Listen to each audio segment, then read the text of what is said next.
The way to make government responsible is to hold it accountable. And the way to make government accountable is make it transparent so that the American people can know exactly what decisions are being made, how they're being made, and whether their interests are being well served. The directives I am giving my administration today on how to interpret the Freedom of Information Act will do just that. Let me say it as simply as I can. Transparency and the rule of law will be the touchstones of this presidency.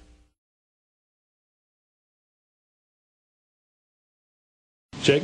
Robert, two questions. One's a housekeeping one. In the name of the transparency that you and the President herald so much, is there any way we could get the copies of the waivers that the OMB issues to allow certain cabinet posts or deputy posts to be free of the ethics constraints you put up, and also the disclosure forms that your nominees put out that go to the Office of Government Ethics that somehow they're not able to email or put on the web? Is there any way we can get copies of those? I will check. I don't know how those forms are distributed. Just based on listening to the President's rhetoric, I'm sure it's something he'd want to do. Well, the question is, knowing of your crystal clarity on his opinion, I'll certainly check. He doesn't believe in transparency?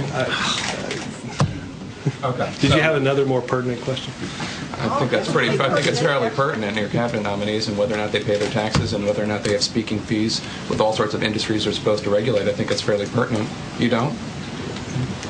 Obviously I do, and obviously the President a majority does. of the American people apparently support blocking or making major changes to the stimulus bill, according to a Gallup poll. Are you worried at all that you've lost control of the process on how this bill is received? Check.